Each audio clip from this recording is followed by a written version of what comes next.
Hey, my name is Daniel and I'm working with Cheap Theory Games to bring you this how to play video for Too Many Bones. In this video we'll go over the setup, the rules, the mechanics and everything else you need to know to get started. We'll also show a little bit of gameplay at the end to put everything into practice so you feel comfortable starting your first game. And well, let's get started. Too Many Bones is a fantasy adventure RPG where you play as a race of small folk called Gearlocs fighting baddies and ferocious tyrants. You can play the game either solo, controlling a single character, or cooperatively with up to 4 players. One of the main mechanics of the game is a unique leveling up system for your Gearlocs using skill dice. There are a lot of skill dice in the game, often called bones, which is exactly where their name Too Many Bones come from. These dice make each character feel very distinct and allow each playthrough to feel a bit different every time you play. To set up the game, you'll need to go through 5 steps. Prepare the battle area, prepare the characters you'll be playing, prepare the boss and the enemies you'll be facing, prepare the encounter and item decks along with a few other components, and choose the difficulty level. Let's start with the battle area. First, locate the battle mat and place it in the center of the play area so all players can reach it. This is the main space where all the tactical battles take place. Next, find the 4 colored chips numbered 1 to 4 and place them above the corresponding numbers on the battle mat in the following order: 3, 1, 2, 4. These chips are called lane markers. Then find the 4 dice matching those colors and place them near the lane markers with any face showing. These are the enemy initiative dice. Finally, find the black die with the letter R on it and place it at the top of this track called the initiative meter. This die is used as a round counter, so make sure it starts with the number 1 face up. Next, let's set up your characters. The base game of Too Many Bones comes with 4 Gearlocs, each with their own unique abilities and playstyle. For your first game, we'd recommend picking either Patches or Picket, as they are a little easier to play compared to the other 2, but of course you can choose however you like. First, place your Gearloc Mat in front of you. The mat contains a lot of information, but don't worry about this for now. We'll break everything down a bit later. Then find your Gearloc chip and the Gearloc initiative die with the matching artwork and place them on your mat. Make sure the chip is facing up on the side without the stars around it. Next, find the 4 Gearloc stat dice. These are the dice numbered 1 to 6 in the same color as the border of your Gearloc mat. For now, place them above your mat like this, and it doesn't matter which values they show it. After that, locate the 16 skill dice also matching your Gearloc's color and place them nearby in the storage tray for now. Finally, place the Gearloc reference sheet nearby, along with other reference sheets included in the game, as they contain useful information for your character during play. At this point, regardless of which character you've chosen, your initial setup should look something like this. Now, some Gearlocs start without any skill dice on the mat, like Patches or Picket, while others begin with a few already slotted. To see which skill dice your Gearloc starts with, grab the Gearloc reference sheet and look for the skills marked with a circle icon. This indicates starting skills, and the number next to each one shows exactly which slot it goes into on your mat. For example, Boomer has 4 skills marked with a circle icon: Element, Casting, Fuse and Boom Counter with the numbers 1, 2, 3 and 4 next to them. You'll need to find these skill dice in the storage tray and place them in the slots 1, 2, 3 and 4 on her mat respectively. For the first 3 skills, it doesn't matter which face is showing. However, Boom Counter in slot 4 always starts with the 0 face up, as explained on the back of her reference sheet. As another example, Tantrum has circle icons on Rage in slot 1, as well as Axe Collector in slot 8 and Body Count in slot 16. So he starts the game with those 3 dice placed in the corresponding slots, and just like Boom Counter, both Axe Collector and Body Count always starts with their 0 face up, which is again explained on the back of his reference sheet. Now let's set up the enemies you'll be facing. The base game of Too Many Bones comes with 7 different bosses, and each game you'll face only one of them. These bosses are called Tyrants. Tyrants vary quite a bit in both difficulty and mechanics, so for your first game, we'd recommend choosing Malmash. Each Tyrant comes with 3 components: a Tyrant card, a Tyrant chip, and a Tyrant skill die. You can tell which skill die belongs to a Tyrant by checking the back of their card. Place all 3 of these components to the left of the battle mat. Now let's prepare the regular enemies called Baddies. Each Baddie belongs to one of the 6 types indicated by the icons on the Baddie chip: Troll, Orc, Goblin, Bog, Beast, and Scales. To determine which baddie you'll be facing this game, look at the icons shown on your chosen tyrant card. In this case, because we've selected Malmesh, we need to set aside all baddies of the following types: Beasts, Bogs, and Scales. Shuffle these baddie chips together and return the other baddie types to the storage tray, as you won't need them this game. Finally, flip the selected baddies chips over. On the back, you will see their point values: 1 point, 5 point, and 20 point. Sort these baddies in 3 separate face-down stacks based on these values and place the stacks above the battle mat. These are baddie active stacks. Next, let's prepare the decks and a few extra components. First, locate and shuffle either the solo encounter deck if you're playing with a single Gearloc, or the general encounter deck if your party has 2 or more Gearlocs. Then take a look at this symbol on the chosen tyrant card. It represents the maximum number of days for the adventure. Draw a number of encounter cards equal to that value -3. So because we're playing against Malmesh, which has a day limit of 9, and because this setup is for a single Gearloc, I draw 9 -3, so 6 random cards from the solo encounter deck. Next, find the Tyrant-specific encounter cards, which have a blue background. Each Tyrant comes with a different number of these cards, and again, because we're playing against Malmesh, we only need a single one. The card says Malmesh 1 of 1. Then shuffle these cards together with the encounter cards you just drew, so in this case we'll have 7 cards in total in our encounter deck. After that, find the special encounter cards labeled with the day icons 1, 2, and 3 and place them on top of the encounter deck in this order. First 1, then 2, and then 3. This means you'll always have special encounter cards for days 1, 2, and 3 first, followed by a shuffled mix of either solo or general encounter cards together with Tyrant-specific card. Place the created encounter deck to the left of the battle mat near the Tyrant card. Next, find all loot and trove loot cards. Shuffle each deck separately and place both decks chest side up to the right of the battle mat. Then locate the day counter card and the day counter chip. Place the card to the left of the battle mat and place the chip on top of it, pointing at day 1. Finally, keep the basic attack dice, defense dice, status dice, lockpicking dice, D6 and HP chips nearby in the storage trays. You're almost ready to start your adventure, but before you do, let's quickly talk about the difficulty settings, because this is something that affects your setup as well. So let's take a look at the top left part of your Gearloc mat. We'll break everything down in detail soon, but for now, just focus on the health stat. For example, for Picket, the started health value is 5, which means you need to grab that many HP chips and place them under your Gearloc chip. However, too many bones is not an easy game, and in fact, starting with just the base amount of HP is what's known as legendary difficulty. To make your adventure a bit more forgiving, you can increase your health stat by 1. To do this, slot a Gearloc stat die showing the value 1 next to a health, like so. In this case, we now have 5 plus 1 for a total of 6 HP, so I add 1 more HP chip under my Gearloc. In addition to that, you also gain 1 training point.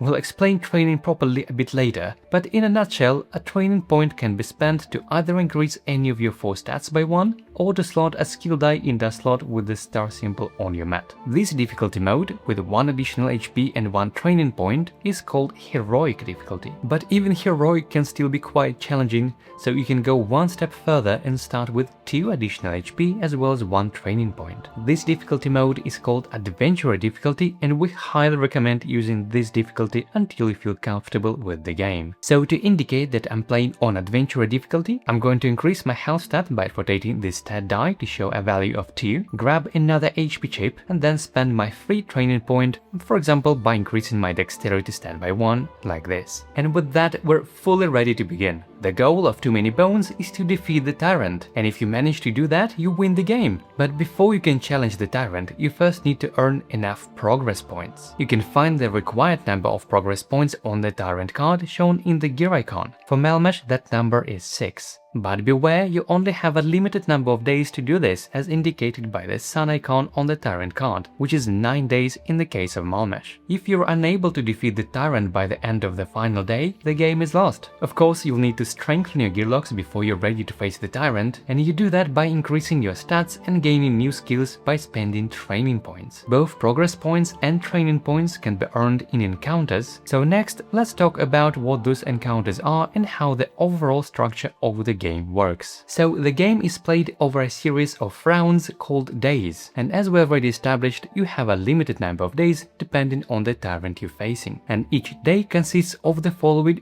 4 phases: New Day phase, Encounter phase, Reward phase, and Recovery phase. Of course, we're going to break down every phase in detail, but first let's take a look at them from a bird's eye view. First, during the New Day phase, you simply advance the day counter by 1 by rotating the day counter chip, except the very first day since the chip is already set to day 1 during setup. Next comes the Encounter phase. In this phase, you draw the top card from the encounter deck and follow its instructions. Some encounters lead to a battle while others are peaceful, but either way, you'll usually earn some reward that you can use in the reward phase. Rewards include training points, progress points, loot, or even trove loot. Finally, there is the recovery phase, during which you can recover HP, trade items with other Gearlocs, and resolve a few individual actions. So to summarize the flow, first you increase the day counter, then you draw and resolve an encounter card, then you gain rewards if you earned any, and then you rest and recover, and then the next day begins, and this adventure continues until you're ready to face the tyrant, at which point you would draw the tyrant card instead of an encounter card during the second phase. And that's essentially the entire structure of the game from a bird's eye view. As you can see, it's actually quite simple. Now let's take a closer look at each phase, starting with encounters. On the front of an encounter card, you'll find some flavor text that sets the scene and gives you an idea of the situation your party is in. Once you've read it, flip the card over and choose one of the available options. Generally speaking, there are 2 types of choices: Peaceful and Battle, indicated by these 2 icons. For peaceful choices, you simply read and resolve the effect as written. These encounters are always considered successful unless a specific requirement is listed and needs to be met. For battle choices, as you can probably guess, you initiate a battle. We'll go over battles in detail a little later, but the important difference here is that you must win the battle for the encounter to be considered successful and to gain its reward. And speaking of rewards, there are actually 2 types. Some rewards are tied to a specific choice, while others are general rewards that you gain regardless of which option you picked, as long as the encounter was successful. For example, in this encounter, if you choose a battle option and win, you gain the specific reward shown in the circle icon next to the choice, and you also gain the general reward listed at the bottom of the card. However, if you choose a peaceful option, you gain only the general rewards, since there is no choice-specific reward in that case. So generally speaking, battles are more risky, but also more rewarding. But what are those rewards anyway?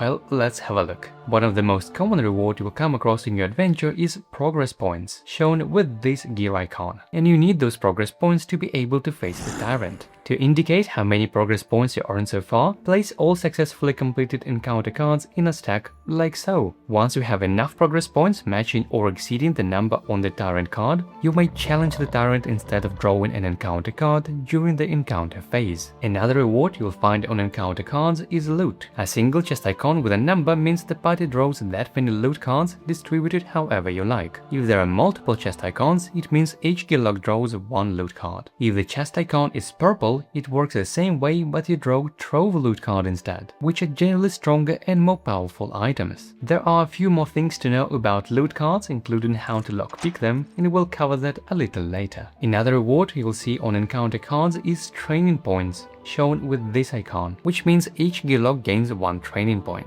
Some encounter cards show multiple of these icons, which means each Gearloc gains that many training points. How to actually use and spend training points is something we'll cover in a dedicated training section soon, as this will make more sense once we look at the Gearloc mats. So for now, let's wrap up game phases with recovery. Once you've done battling, looting, training and all of that, it's time to take a step back and recover. During the recovery phase, each Gearloc may choose one of the following options. The first option is rest and recover, which means healing to full HP. To do that, simply grab the missing HP chips and place them under your Gearloc chip until the number of HP chips matches your health stat. The second option is search for better loot. Remember the loot cards you can gain as an encounter reward? Well, if the loot card you got isn't particularly helpful for your character, you can discard it and roll 6 attack dice. For each bonus symbol rolled, draw 1 new loot card, then choose one of those cards to keep and discard the rest. Now, a few things to clarify here. In Too Many Bones, the common item cards are called loot with a capital L. Both loot and trove loot cards are generally referred as loot cards with lowercase l. And with the search for better loot action, you can discard any loot card, but you can only search for loot specifically, which means the common items. Also, keep in mind that if you roll the 6 attack dice and none of them land on bones, you won't gain any new loot cards, but the discard still happens. And the third option is to scout the area. Remember the stacks of baddies we prepared during setup? Because each stack is shuffled, drawing an enemy is always a surprise, and sometimes a pretty dangerous one. With this action though, you can peek and see what enemy awaits you next. To do that, roll a d6, which is this yellow die, and see what you get. On a 1, 2 or 3, you can reveal one 1-point baddie. On a 4 or 5, reveal one baddie worth either 1 or 5 points, and on a 6, reveal one baddie of any value. The baddie must be taken from the top face-down chip of the appropriate stack, skipping any baddies that have already been revealed. Once revealed, you may leave it face up on top of the stack or place it face down at the bottom. So to quickly recap, during recovery, each Gearloc may either rest and recover, search for better loot, or scout the area. In addition to that, each Gearloc may also freely trade any loot cards with other Gearlocs or reorganize their own loot. Since you cannot do this during battles, you can take this moment to make sure everyone has the most useful items. Each Gearloc may also make one attempt to lockpick a trove loot card, and as mentioned earlier, we'll cover lockpicking a little later in this video. And that concludes the recovery phase. With the general flow of the game covered, now let's go a little bit more in depth into Gearlocs, because they are the centerpiece of the game. All Gearlocs are very unique with their own playstyles and abilities that you can experiment with and build differently every time you play. But structurally, their mats are the same and they share the same areas. Prep area, stats area, backup plan area, active and locked area, skills area, and also 2 areas outside of the mat designated for exhausted dice and loot cards. The prep area is this part of the mat that has the picture of your Gearloc. Even though it doesn't do anything on its own, it's simply the place where you keep your Gearloc chip with its HP chips where you're not in battle. It's also where you place any buff HP, which is additional HP you may sometimes gain through various skills or effects. And whenever the rules instruct you to place any components in the prep area, this is the spot they're referring to. Next, let's talk about this stats area in the top left corner of the mat. It contains your Gearloc's name, stats, professions, attack form, and innate ability. There are 4 main stats: health, dexterity, attack, and defense, and these stats are the same for all Gearlocs, even though the stat values are slightly different. The health stat shows how much maximum HP your Gearloc has, and when your Gearloc is fully healed, it is also how many HP chips you need to have under your Gearloc chip. In this case, our Picket has 5 starting health, plus we increased it by 2 because we set up the game on adventure difficulty, and that's why we have 7 HP chips. When you take damage, simply remove HP chips but don't change your health stat. So once again, health stat is your maximum HP and the HP chip represent your current health. Now, when your Gearloc loses its last HP, which will naturally happen sometimes, the game is not over yet. Remember, you only lose the game if you haven't defeated the tyrant in time. So if your Gearloc falls in battle, it is considered knocked out or KO'd for short, and we'll cover that a bit later. The next stat is dexterity, or dex for short, and it represents how many dice you can roll and how many spaces you can move in battle each turn. You can think of dexterity as a pool of available action points, so to speak. For example, with 3 dexterity, Picket can either remove 3 spaces on the battle mat, like 1, 2,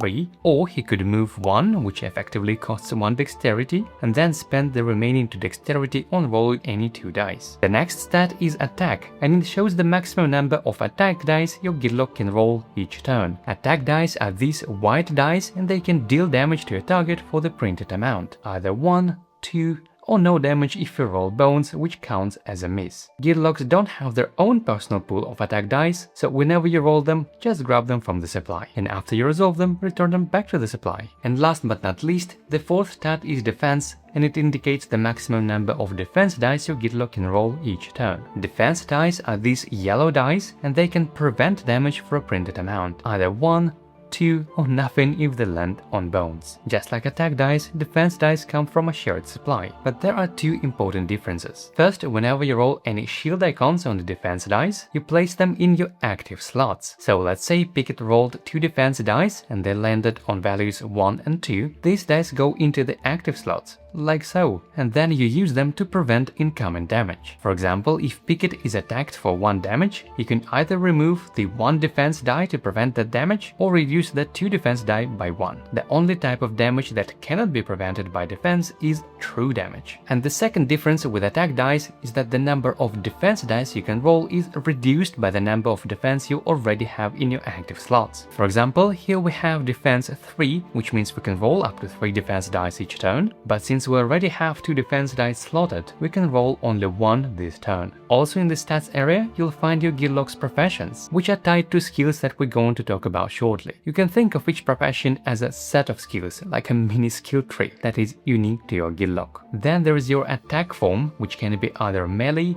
ranged or mixed, and this attack form determines 2 things: where your Gearloc starts on the battle mat and who they can target. As you can see here on the battle mat, there are positions marked with crossed swords icons. These are melee starting positions. And on the back there are spaces with bow icons, and these are ranged starting positions. If your Gearloc is melee, they can target only adjacent units. And adjacency in Too Many Bones counts orthogonally, meaning not diagonally. For example, Pickett, being a melee Gearloc standing on this position, can target units on these 4 hexes, but not on these 4 diagonal ones. Ranged Gearlocs are simpler because they can target any unit on the battle mat, and Gearlocs with a melee ranged mixed attack form may enter the battle from either the melee or the ranged starting positions, and they have their own instructions for targeting and attacking, which can be found on their Gearloc reference sheets. And finally, in the stats area, you'll find innate and innate +1. These are your Gearloc's unique talents. You can find more detailed information about each innate on the back of the Gearloc reference sheet, but in short, here is what they do.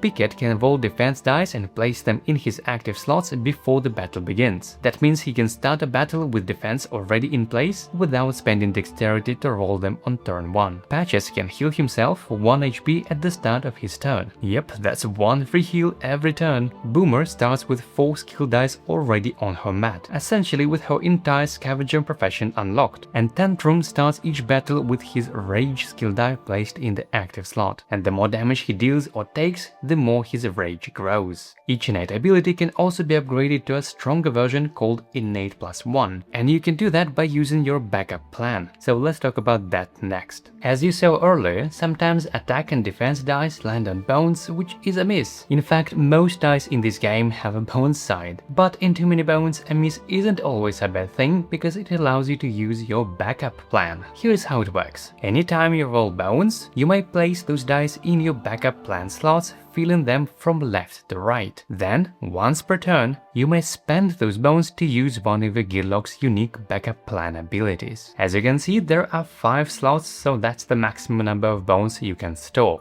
Underneath the slots, you'll find the names of your backup plan abilities, and the position of each ability from left to right indicates its cost. The first ability costs 1 bone, the second costs 2 bones, and so on up to 5. When you use an ability, remove that many bones starting from left and then slide any remaining bones to the left to fill the empty spaces. For example, let's say Pickett have all 5 backup plan slots filled with bones, and you decide to use his ability called Do Over. Because it's the third ability from left, it costs 3 bones. So you remove the first 3 bones from the left, 1, 2, 3, and then slide the remaining 2 bones to the left. Each Gearloc's backup plan skills are completely unique, and you can find full explanations of what they do on the back of the reference sheet. Now, earlier we mentioned that you can upgrade your innate ability to Innate +1 using your backup plan. And indeed, you can find on each Gearloc reference sheet that upgrading to Innate +1 requires spending 6 bones. Wait, 6? Yes, even though you have only 5 slots. While you can only store up to 5 bones at a time, you can still roll additional bones beyond that. For example, if Pickett already has 5 bones stored and then rolls another bones result on a defense die, you can immediately combine that newly rolled gold bones for the 5 stored bones to reach a total of 6. He can then spend all 6 to upgrade his innate ability to innate +1. This upgrade is permanent and remains for the rest of the game. To indicate that your innate ability has been upgraded, flip your Gearloc ship to the side with the stars around it. Now, there are a few additional things to know about the backup plan. First, as mentioned earlier, you can use only one backup plan ability per turn. Second, you can keep bones in your backup plan slots from turn to turn, but they are removed at the end of battle or if your Gearloc is knocked out. And third, when you remove bones that came from attack on defense dice, those dice are simply returned back to the supply. However, you'll also find bones on some of your Gearloc's skill dice. When those dice are removed from your backup plan slots, they become exhausted instead. That means you place them to the left of your Gearloc mat and recover them only at the end of battle. Also, some skill dice show more than one bone symbol on a single face, for example on some of Patch's dice. These are called multi-bones dice and they require a small adjustment when placing them in the backup plan. Because each slot represents one bone, you need to skip slots to account for multiple bones. For example, if you roll a die that shows 2 bones, you would place it in the second slot to represent 2 bones. If you then roll another 2 bones die, you would place it in the 4th slot. That way you clearly represent a total of 4 bones. If you then decide to use an ability that costs 4 bones, you would simply remove both dice. However, if you use an ability that costs 3 bones, you still remove both dice because multi-bones dice cannot be split or used partially, so they are powerful but slightly less flexible. Next, let's take a closer look at the active and locked slots, which we briefly touched on earlier when discussing defense dice. These two types of slots function in a similar way, but there is one key difference. Any dice placed in the active slots are removed at the end of battle, whereas dice placed in the locked slots can remain there from battle to battle. That's the main distinction between the two.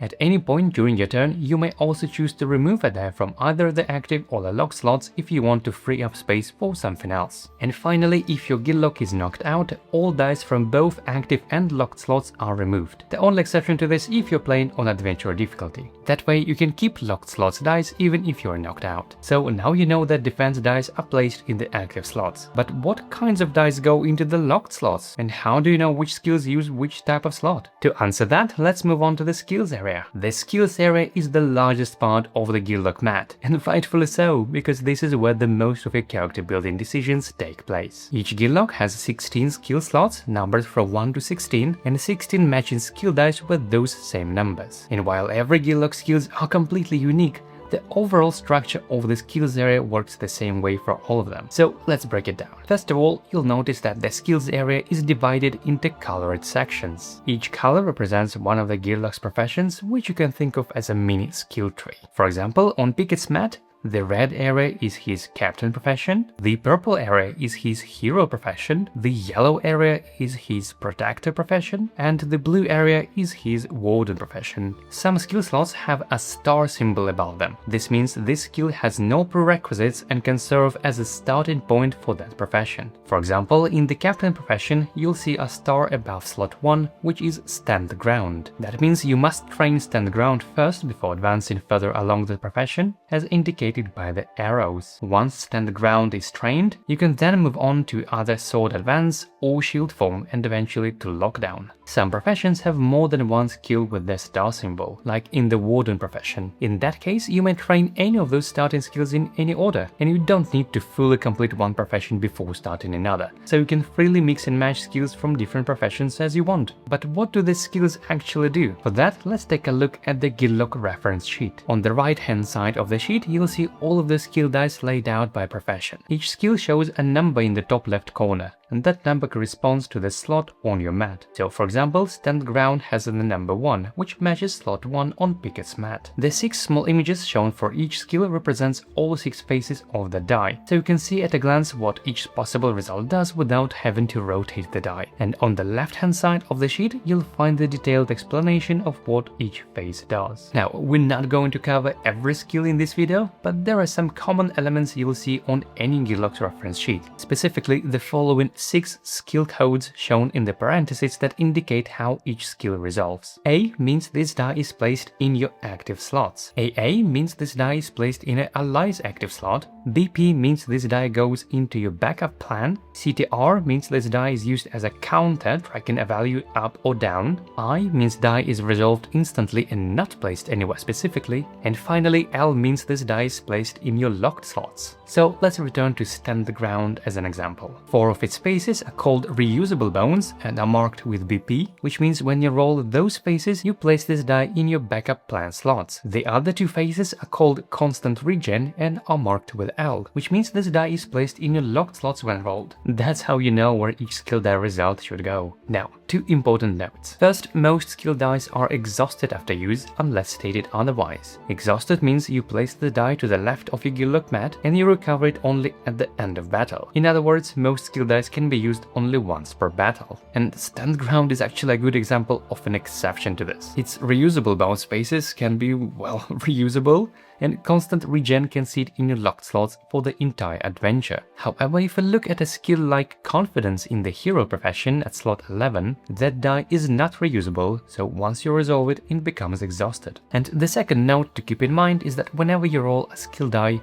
you don't have to resolve it. For example, with Confidence, you might be hoping to roll one of the shield faces called Advanced Defense, but instead you roll a Bones result. If you want, you can resolve it as Bones, place it in your backup plan as normal, and later exhaust it once the bone is spent. But if you would prefer to try again next turn, you can choose not to resolve the die at all and simply place it back into the skill slot. So now we've talked about the stats and skills, but how do you actually gain them during the game? For that, let's move on to training. As you may remember, some encounters reward you with training points. During the reward phase, you can spend these training points to add new skills or increase your stats, with each skill or stat increase costing 1 training point. To train health or dexterity, simply increase that stat by 1 by slotting one of the stat dice into the corresponding stat slot, or by increasing the stat die already there. And when you increase your health stat, don't forget to add an additional HP chip under your Gearloc chip. To train attack or defense, you first need to pass a training check. To do this, roll a number of attack or defense dice equal to your current value in that stat. If you roll no bones, the attempt is successful and you increase the stat by 1, just as with health or dexterity. However, if you roll any bones, the attempt fails, which means you cannot increase the stat during this reward phase and you will need to spend the training point on something else instead. There is one exception.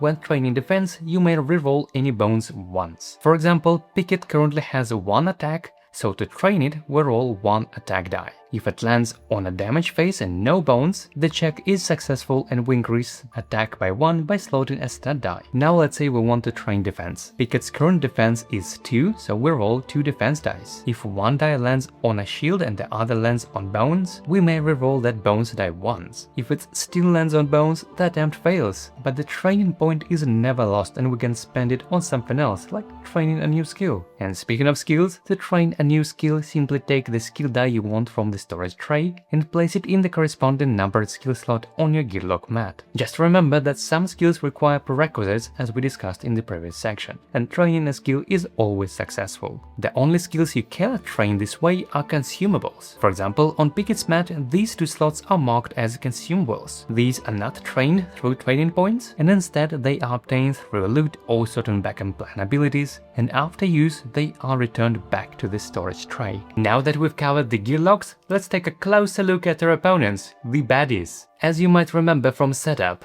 Baddies come in 3-point values: 1, 5 and 20. In general, the higher the value, the stronger the enemy, but despite the wide variety of baddies and their different abilities, they all follow the same structure. So let's flip a few chips over and walk through what everything means. Starting at 6 o'clock and moving counterclockwise, first you'll see the baddie's name and creature type. The creature type is irrelevant during setup and for certain skills that reference specific enemy types. Next are the attack and defense stats, and these indicate how many attack and defense dice the baddie can roll, just like Gearlocs. When a baddie rolls defense dice, place them directly on top of its chip. This effectively works like active slots for them. For example, this baddie can roll 2 attack and 2 defense dice. If it rolls defense and places those die on its chip and you don't remove that defense before its next turn, the next turn it won't roll any defense dice, because it can only roll defense equal to its defense stat minus the number already active. Again, just like Gearlocs. Next are the health and initiative stats. Health works exactly the same as it does for Gearlocs. When the baddie enters battle, place that many HP chip under its chip, and when it takes damage, remove that many HP chips.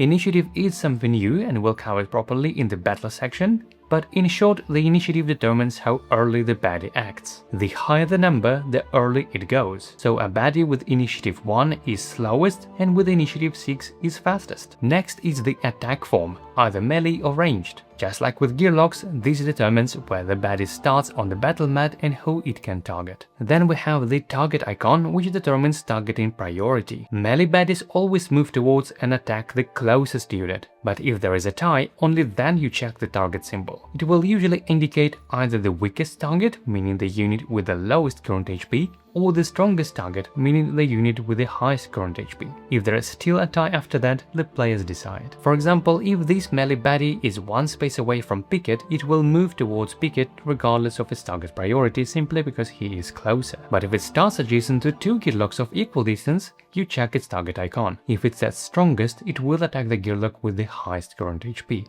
Ranged baddies work slightly differently. Because they can attack from anywhere and don't need to move first, they always follow their target priority when choosing who to attack. Some baddies can target even multiple units indicated by the number of figures shown in the target area. In that case, you roll attack dice separately for each target. And finally, in the center of the chip, you'll see the baddie's artwork and also its skills and backup plan. And this is what makes each enemy feel different, and often quite dangerous. Unlike Gearloc's backup plans, bones rolled by baddies do not carry over the next turn. For example, if a baddie rolls a single bone from its attack or defense dice, and its backup plan requires only 1 bone, it triggers that ability. However, if its backup plan requires 2 bones and it rolls only 1, that ability doesn't trigger and that bone doesn't carry over. To see what each of those skills and backup plans actually does, consult the Baddie skills reference sheet, which provides a detailed description of every ability. Now, on some baddies, usually the higher point ones, you might also notice a couple of additional symbols. The first is this icon with 2 feet, which indicates that the baddie can move diagonally.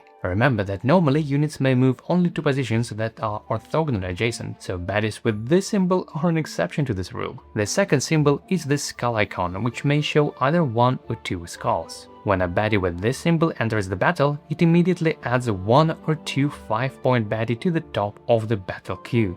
And what is the battle queue?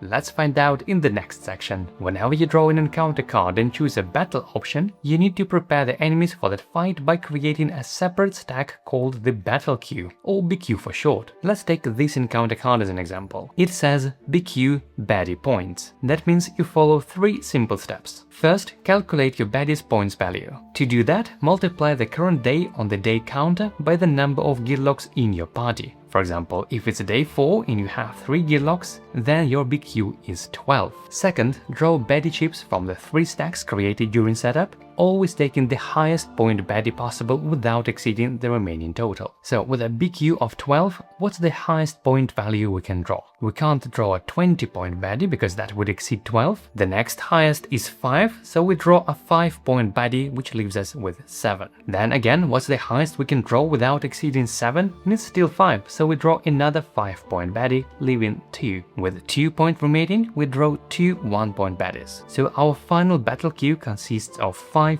5, 1 and 1 for a total of 12. The third step, stack the baddies with the highest point baddie at the top of the battle queue. In this case, you would place a 1-point baddie at the bottom, then another 1-point baddie, then a 5-point, and finally another 5-point baddie at top. Let's try a couple more examples. If it's day 2 and you're playing with 2 Gearlocs, your BQ is 4. That means you draw 4 1-point baddies. If it's day 5 and you're playing with 4 Gearlocs, then your BQ is 20. In that case, you draw a single 20-point baddie. As you can see, once you understand the calculation, it's really simple. However, keep in mind that some encounter cards modify the normal battle queue rules. For example, an encounter might say BQ baddie points, add 2 baddie points to your total. In that case, you calculate your BQ as normal and then add 2 to it. So if your calculated EP was 8, it becomes 10 instead, which as you imagine can significantly change the number and strength of enemies you face. So always pay close attention to the exact wording on the encounter card when preparing your battle queue. With that covered, let's move on to the central component of the game, the battle mat, and how to set it up for battle.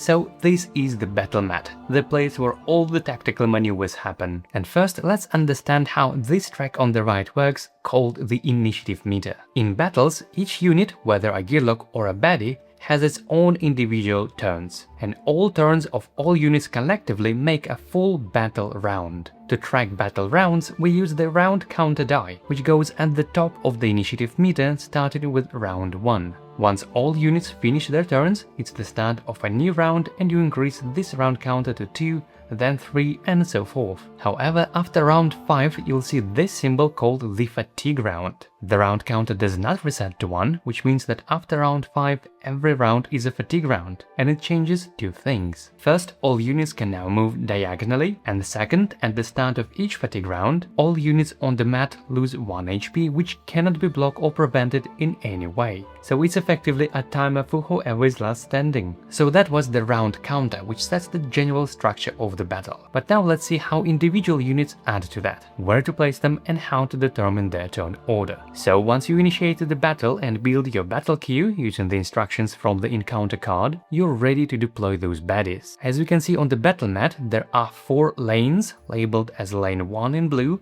lane 2 in purple, lane 3 in yellow and lane 4 in green. And so whenever you deploy baddies, you place them starting on lane 1 and then you take a baddie initiative die of their corresponding number and color to represent that specific enemy on the initiative meter. So let's say we grab the top baddie chip from the battle queue, flip it over and check 3 things. Its attack form, which can be either melee or ranged, and then its health and initiative values over here. Because this is the first baddie we deploy, it goes to lane 1. To indicate that, place the lane marker of the same color under the baddie chip, followed by the HP chips. 5 in this case. Because this baddie is melee, we place it on a close starting position with the melee symbol, and then we take the blue baddie initiative die, rotate it to the number 2 to match the initiative value of the baddie, and place it on the initiative meter like so. Let's deploy one more enemy. Again, we flip over the next baddie chip from the battle queue and check its attack form, health and initiative. Because it's the second enemy, it goes to the purple lane 2 again with the corresponding lane marker underneath. And because it's ranged, we place it on the farther starting position with the ranged symbol. This baddie has 3 health, so we give it 3 HP chips, and because it's initiative 3, we place this purple initiative die on the initiative meter, and it goes above the previous die because initiative 3 is faster than 2,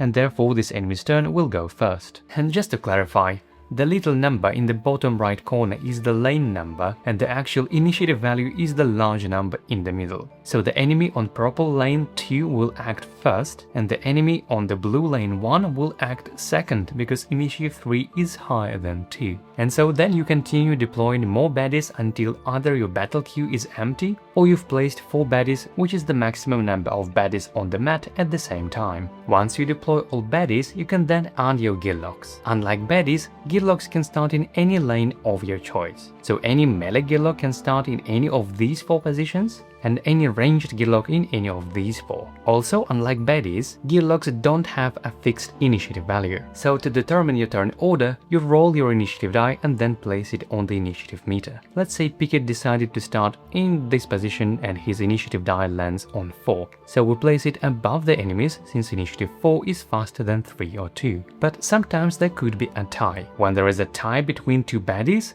the baddie with the lowest lane number wins. For example, if both of these baddies' initiative were 3, then the baddie on lane 1 would go first. When there is a tie between a Gearloc and a baddie, players decide the order. So even if this baddie's initiative were 4, Picket can go first if you want to, though sometimes it might be wise to go after baddies depending on tactics. And when there is a tie between Gearlocs, players decide the order. Now importantly, you determine this initiative order only once during battle setup, and then in subsequent rounds this turn order stays the same. And by the way, if you want to, you can start the rounds with all units' initiative dice at the bottom of the meter and then move them up to indicate the completion of the turns. So for example, it's round 1, we have Picket to go first, and once his turn is complete, you slide his initiative die to the top. Then it's this baddie's turn, and once it's done, slide it up to the top, then the same for all other units, and then you rotate the round counter to 2, bring all units down, and start round 2 following the same order. Now, sometimes more baddies or Gearlocs join the battle in round 2 or beyond. For example, if your battle queue has 5 baddies and you deploy 4 of them, when do you add the remaining baddie and where do you place it on the initiative meter? And well, it's actually pretty simple. If you still have a baddie in the battle queue and there are fewer than 4 baddies currently on the mat, a new baddie is added at the end of the round. So even if you go first and you manage to defeat a baddie on your turn, making a room for another one, it will not be added to the battle until the end of round, which effectively means it will only act in the next round.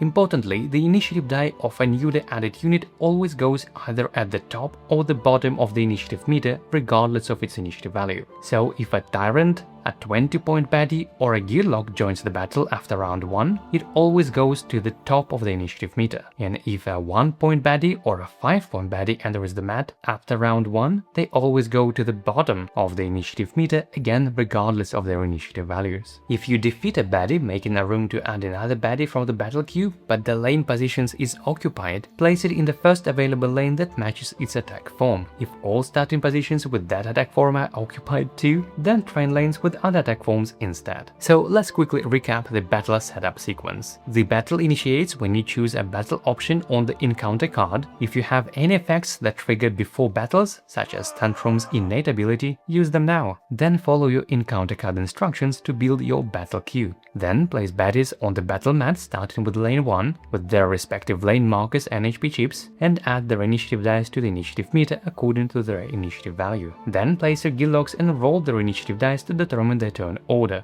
Then make sure the round counter is set to 1, and finally use any start of battle effects like Pickett's innate ability. And now you're ready to battle, and each unit will take its turn, starting with the highest unit on the initiative meter. But what can you do on your turn? For that, let's zoom in and break down individual turns. So on your turn, first resolve any start of turn effects, for example like Patch's innate ability. Then you may move a number of positions up to your dexterity stat. Remember that you can move only to adjacent positions, and adjacency counts orthogonally. The only exception is during fatigue rounds, where you can move diagonally. And by the way, you cannot move through units, even your allies. Then determine target. This is quite important because basic attack dice, as well as some skills and backup plans, can affect only the specific unit that you declared as your target. For example, Pickett's Shield Bash ability explicitly says damage to your target. However, some other abilities don't require a target, like Tantrum's X Collector. So pay close attention to that wording and use it to your tactical advantage. Also, don't forget that melee Gearlocs can target only adjacent baddies, while ranged Gearlocs can target any baddie on the battle mat. Once you've determined a target, select and roll dice. Similar to movement, you can roll a number of available dice up to your dexterity stat, but if you move to this turn, subtract that number from your dexterity. For example, if your dexterity is 4 and you already moved 2 spaces, then your remaining dexterity for this round is 2 and you can roll only 2 dice. Then resolve the rolled dice. As a quick reminder,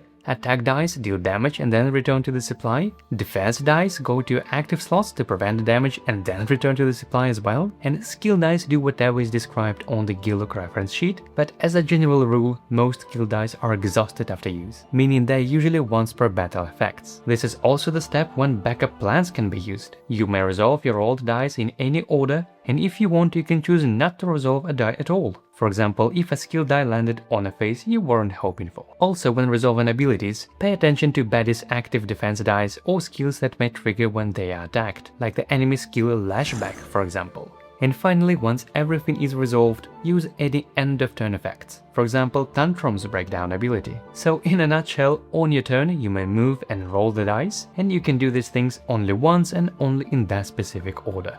First move, then roll. Baddie's turn order is similar to Gearloc's, but with a few differences. First, trigger any start of turn effects, like the enemy skill Recover, then determine target. As we've already covered, melee baddies always try to target the closest Gearloc first, and if there is a tie, then use the target priority symbol on their chip. And ranged baddies always use the target priority since they don't need to move. Then move the melee baddie. A melee baddie moves up to 2 adjacent spaces unless they are already adjacent to an opposing unit, and if there is a tie of equal distance through multiple routes, the players decide how the baddie moves. Then roll dice. This includes the baddie's attack dice and defense dice. And if a baddie can target multiple units as indicated on its target symbol, then roll its attack dice against each unit separately. Then resolve the rolled dice. Unlike Gearloc's, baddies always resolve all rolled dice and in the following order. First, place defense on top of the Baddie chip, then deal total damage from rolled attack dice, and then trigger any backup plan ability from bones. One thing to keep in mind is that tyrants are the main boss enemies of your journey, but they are still treated as baddies and follow the same rules with only one exception. They're tyrant die.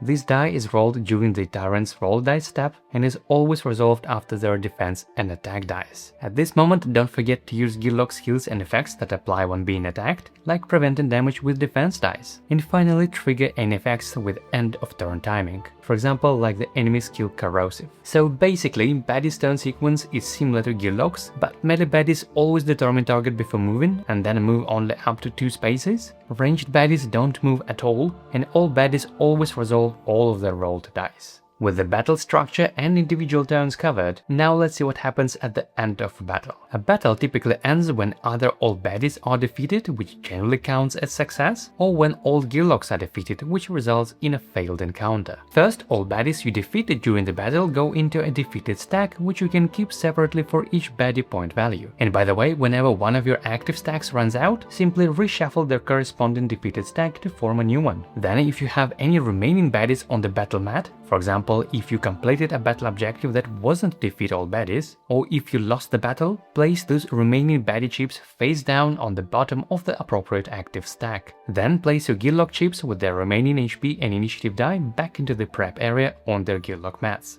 Then if you have any dice in your active slots or backup plan, remove them now, returning any skill dice to their slots on your Gearloc mat. Then if you have any exhausted skill dice, recover them now by placing them back into their skill slots. Then if you have any dice in your locked slots, you may keep them there if you want to. And finally, if the battle was successful, move straight onto the reward phase. But sometimes during battle, your Gearloc might lose its last HP chip. That means you are considered knocked out. Being knocked out is completely normal and a natural part of the game. But importantly, you are not losing the game and can still continue. So let's see what happens when you are knocked out. First, remove your Gearloc chip and initiative die from the battle mat and place them in the prep area. Then remove any dice you might have in the active slots, backup plan and locked slots, returning any skill dice to their slots on your Gearloc mat, with the only exception that you can keep your locked dice if you're playing on adventure difficulty. If you have multiple Gearlocs in the party and at least one of them is still in battle while others are knocked out, you can continue the battle, and some abilities can even revive a Gearloc, bringing them back into battle. Just keep in mind that unless an ability specifically says it can affect knocked out Gearlocs, all other abilities including healing have no effect on knocked out party members. Though once the battle is over, you can heal back to full HP during the recovery phase. However, if all Gearlocs have been knocked out during battle, or if you're playing with a single adventurer that has been knocked out, then it is considered a full party wipe. In that case, the battle immediately ends, you skip the reward phase and instead go straight into the recovery phase. Now, one of the most common rewards you come across on encounter cards is loot. As you might remember, there are two kinds of loot: regular loot cards and trove loot cards, which are generally more powerful items. But here are a few more things you need to know about loot. Whenever you gain a loot card, place it to the right of your Gearloc mat. You can immediately flip regular loot cards to see what item you got, but trove loot remains locked with the chest side up until you lockpick it. And we'll talk you through that process in just a moment. Each Gearloc can carry up to 4 loot, which normally means 4 loot cards. However, certain items have the keyword heavy, which counts as 3 loot. So you could have either up to 4 normal items or 1 normal and 1 heavy item. By default, all loot cards are discarded after use, but some items have multiple charges as indicated by the number in the top right corner. For example, this item has 3 charges, so it starts in the upright position. After the first use, rotate it slightly so the number 2 is pointing up, then after another use, rotate it again and then discard it once it's fully used. Some loot cards are permanent, which means they are not discarded after use. Some loot cards are called backup plan extensions, which works exactly the same way as your own Gearloc's backup plan, just providing additional options. And as a general rule, outside of battle, you can use or discard items at any time, and during battle you can use items only on your turn unless specified otherwise. So what about those shiny chests? let's finally see how to unlock them. To lockpick a trove loot, you need to match the code shown at the front of the card using the 4 special lockpicking dice used in this process. You can attempt lockpicking during the recovery phase, and you have only 1 attempt per day. You can use that attempt to lockpick any trove loot you have, or a trove loot belonging to another Gearloc if you want to help them out. As you can see on the code, there are 3 digits, each corresponding to its own part of the mechanism, called the lock type: lever, trip and force, and they must be unlocked in that order from left to right. 3 of these lockpicking dice are called action dice, and they have letters matching those lock types: L for lever, T for trip, and F for force. To unlock the trove loot, you need to roll the exact combination of letters and values equal or higher than those shown. So in that case, that would be 3L, 2T, and 3F. And you can only try to solve 1 lock at a time in order. You can also add up values of multiple action dice. For example, if you're trying to unlock 3 lever and you roll 2L on one die and 1L on another, you can combine them to reach 3 lever. If you roll 4 lever, that also works since it's equal or higher than the required value. However, all action dice used to solve a lock are exhausted. So if you unlock lever using a single die showing 3L, that die becomes exhausted and you'll have only the remaining 2 action dice available to solve the next lock. To help you with the process, you also have the 4th lockpicking die called the intuition die, and it helps you to adjust your action dice in the following ways. The first symbol is reroll, and it allows you to reroll any one action die along with the intuition die itself. If the intuition die lands on the reroll again, you may continue rerolling. The second symbol is convert, and it allows you to treat the lock type of any one action die as another type. For example, you could treat 3F as 3L if that helps. The third symbol is save +1. It adds +1 to the value of any one action die and allows you to not exhaust that die when solving the lock, meaning you can use it again for the next lock. Unlike action dice, the intuition die is never exhausted and is always rolled together with your available action dice. 1 full lockpicking attempt per day ends when you either solve all locks, run out of available action dice, or fail to open a lock. However, if you fail on the very first lock in your attempt, you may immediately make 1 more attempt the same day. Lockpicking is designed to be challenging, so more often than not, you won't fully unlock a trove loot in a single attempt. But your progress is retained and any locks you solve remain unlocked for future attempts on subsequent days. To indicate progress, align the pipes on the trove loot card with the markers on your Gearloc Mat. If you solve 1 lock, align it like this. If you solve 2 locks, align it further, and once all 3 locks are solved, the item is unlocked and you flip it over to reveal it. Now let's see how this all works in practice. In this example, we're trying to unlock the code 323. We roll the 4 lockpicking dice and get an unlucky result, 111, and the intuition die lands on save +1, which doesn't help that much either. But because we failed on the first lock this attempt, we can immediately try again. On the second attempt, we roll all 4 dice again and get 1L, 2T and 3F. These 2 dice would solve the last 2 locks, but since locks must be solved in order, we're still working on the first lock, the lever. Luckily though, the intuition die landed on reroll, so we can choose 1 action die to reroll along with it. Now, as a little tip, each action die has slightly different probabilities for specific results. For example, the yellow die is generally stronger for trip, and the silver die is generally stronger for force. So we'll keep those for later logs and reroll the brown die instead. Let's say the action die lands on 3F and the intuition die lands on convert. That allows us to treat 3F as 3L, which solves the first lock. That action die is now exhausted and we align the card to show that the first lock is solved, and we still have 2 action dice available for the next lock. Since we completed the first lock, we can now start on the second lock by rolling the remaining action dice together with the intuition die, and we get 1T and 2F. We need 2 trip, so that's not quite enough, but the intuition die lands on a save +1. That allows us to increase 1T to 2T and solve the lock, and because of save +1, that action die is not exhausted and can be used again. So the second lock is solved and we adjust the card again. Finally, we roll the remaining 3 dice again for the last lock and get 1F, 1L and convert on the intuition die. And even if we convert 1L into 1F and combine the 2, that's still only 2F, which is not enough to meet the required 3F. So this attempt ends here. That means we'll need to try again on a future day, or perhaps another Gearloc could use their attempt to help finish unlocking it. As you can see, lockpicking is a challenging but interesting process that rewards planning and a bit of luck. So we've covered pretty much everything you need to know to play Too Many Bones, but to tie everything together, let's wrap up with a short gameplay demo. Alright, so we've got the setup pretty much ready, with the only minor tweak for the filming is that I've placed all the loot cards over here instead on the right side of the battle mat, but other than that, we've got the battle area ready, we've got the characters ready, we've got the tyrants and the baddies ready, as well as the encounter cards and other components. The only last bit of the setup that we still need to do is to choose the difficulty settings, and this time I will go for the recommended option, which means is to play on the adventurer difficulty, and the adventurer difficulty means I'm gonna add 2 additional HP, and to do that I'm gonna place my stat die to the health. I'm gonna rotate it to the number 2 to indicate that I have 7 collective health in total, and I'm gonna grab 2 more HP chips to place it under my Gearloc chip like so. And then I also have 1 free training point, and whenever you're unsure where you want to spend your training points on, you can check the reference sheet of your Gearloc, because on the back side you will see this beginner build strategy. For Picket, the advice is to bump up Picket's dexterity to 3 first and foremost, and this is exactly what I'm gonna do.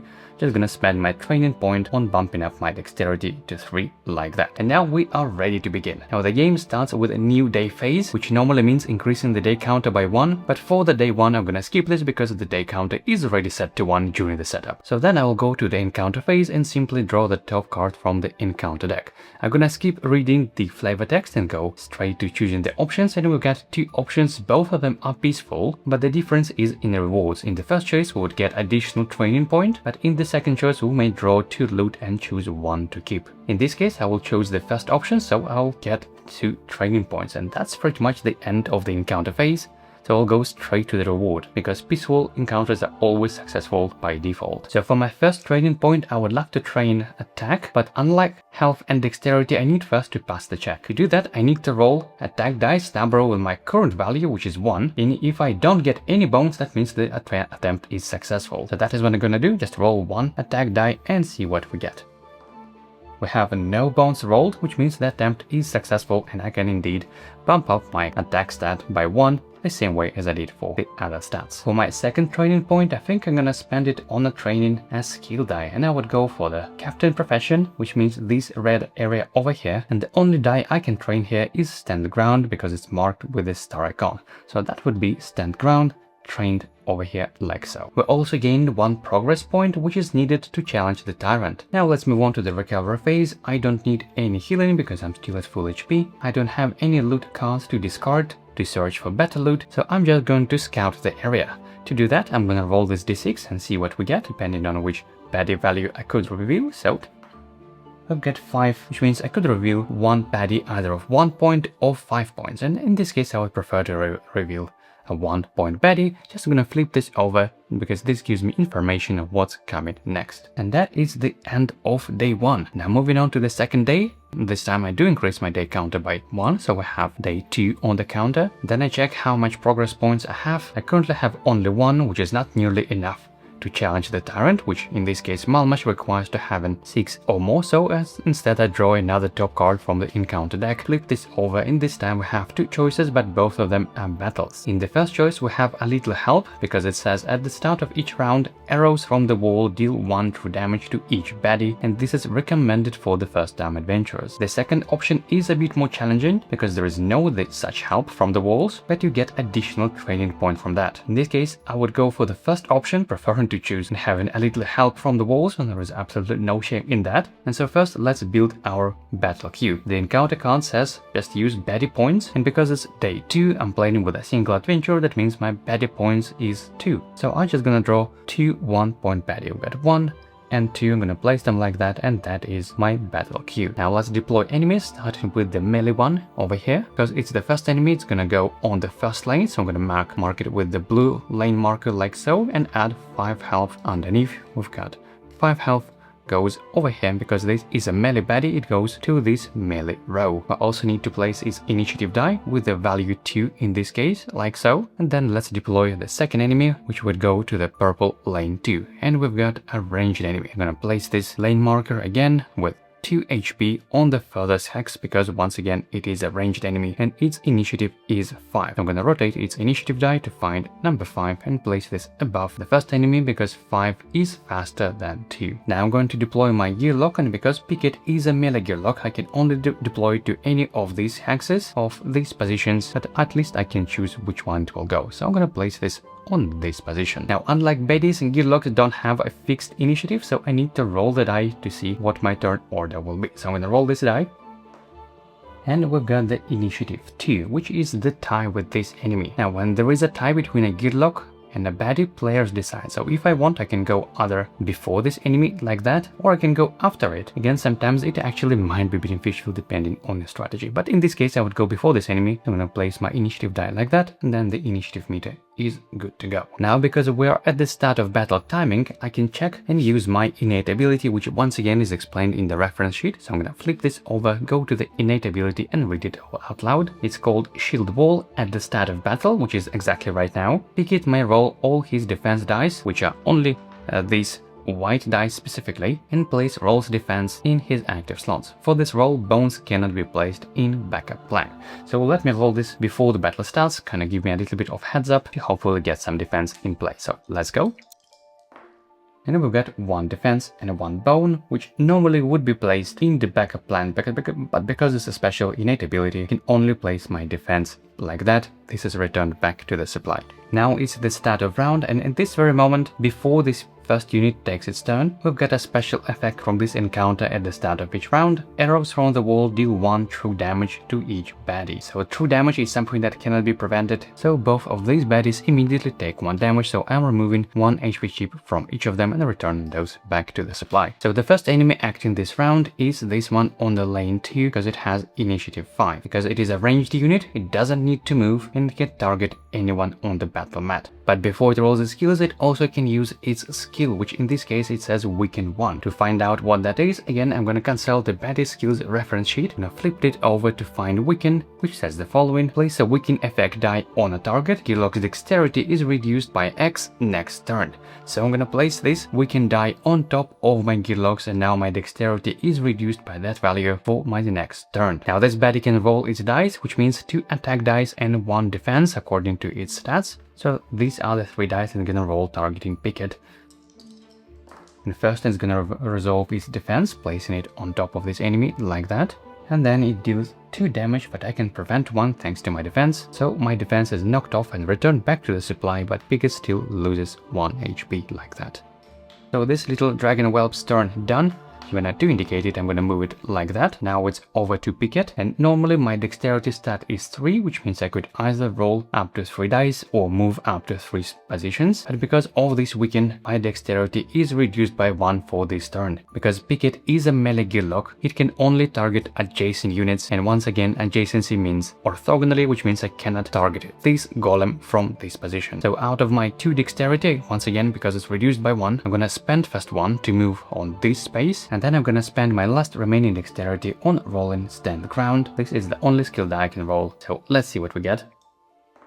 And we've got a bounce simple, which I can place in my backup plan like that. Now it's the end of Picket's turn, and the Weaken effect, the negative condition, is removed, and now it's over to the clay golem, which is going to roll 1 attack die targeting Picket.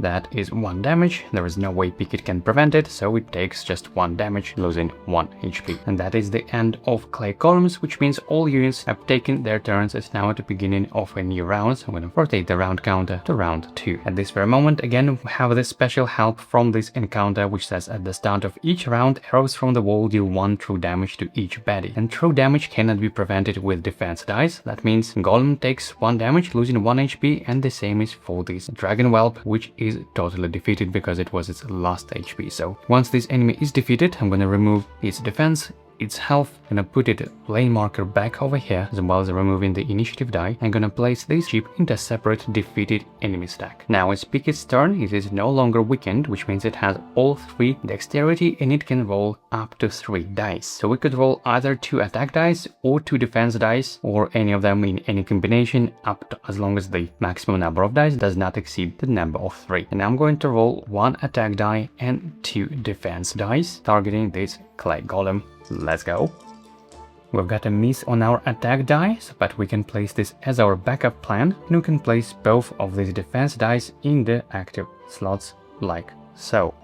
Now we do have now enough bones in our backup plan to use Shield Bash ability, so let's consult with the reference sheet and let's see what this does. Gonna flip this over, find this backup plan ability called Shield Bash and read it out loud. Remove all defense including newly rolled, active slots and locked slots and deal a total amount of damage of removed defense in damage to target. So that is what I'm going to do. I'm going to spend both of these bones to use Shield Bash, and of course because we had one bone from the skill rather than from attack, it normally would be exhausted over here, but because we have a stand ground which says specifically it is a reusable bones, we can in fact place this back in our skill slot, and this of course bone is returned to the supply because it came from the attack die. Now we're removing both of our defense dice as part of resolving Shield Bash to deal that much damage, so 2 damage in this case to this golem, because it doesn't have any defense, it takes all of this damage, losing 2 HP. And that is the end of Pickett's turn. And just to clarify, how do I know that stand ground is indeed placed back in the skill slots rather than exhausted? And it's because it says so in the Pickett's reference sheet. If we find the reusable bones, which is exactly this symbol,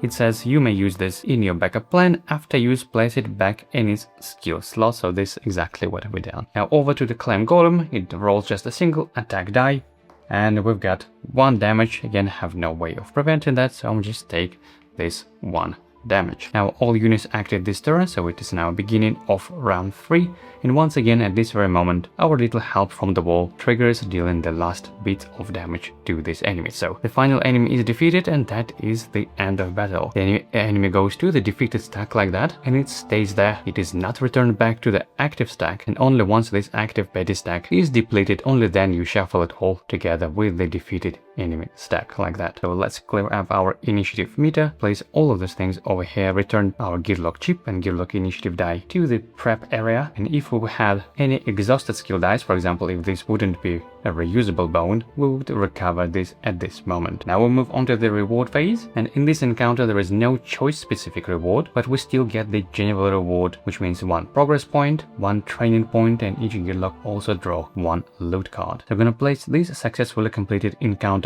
on top of this one to indicate that we have 2 progress points already. Then I'm gonna spend my training point in trying to attempt increasing my defense stat. And just like attack, we first need to pass the check by rolling that number of defense dice, which is 2 in my case, hoping for no bones. So let's roll this one. And we've got 1 defense symbol but 1 bones, which would count as a failed attempt, but because we're trying to train defense, we still have 1 additional chance to reroll this bones symbol. So let's roll it again. And we've got defense, so no bones rolled, which means the attempt is successful. It means we can increase our defense stat by 1, slotting the last stat die like that. We also gain 1 loot, so I'm gonna draw 1 card from the normal common item deck, not throw loot. And I can immediately flip this over and see what's there, and it is a permanent item, so that is a good one. I'm gonna keep this nearby like that. Now it's onto the recovery phase, and this time I'm gonna use my action to rest and recover, which means to heal to full HP. I currently have 4 HP, that means 3 is missing out of my 7 health, so I'm gonna bring back 3 HP chips to indicate that I'm fully healed to 7 HP. And that concludes the day 2, and then you continue this cycle. You start with the new day phase, increasing the day counter, then checking how much progress points you have. If you have equal or higher than the needed for the tyrant card, then you can challenge the tyrant, but if not, then you continue drawing from the top of the encounter deck. And so just like that, you then continue your adventure until you have enough progress points, and then you are able to challenge the tyrant if you manage to get enough progress points within the day limit. And that's a wrap of this how to play video. We hope it gives you a good understanding on how everything works, so you can start your first adventure with more confidence. And if you would like to learn more about each Gearloc, how their skills work, how to build them and how to get the most out of their abilities, check out our playlist on Gearloc guides. And well, thanks for watching, and we'll see you in the next video.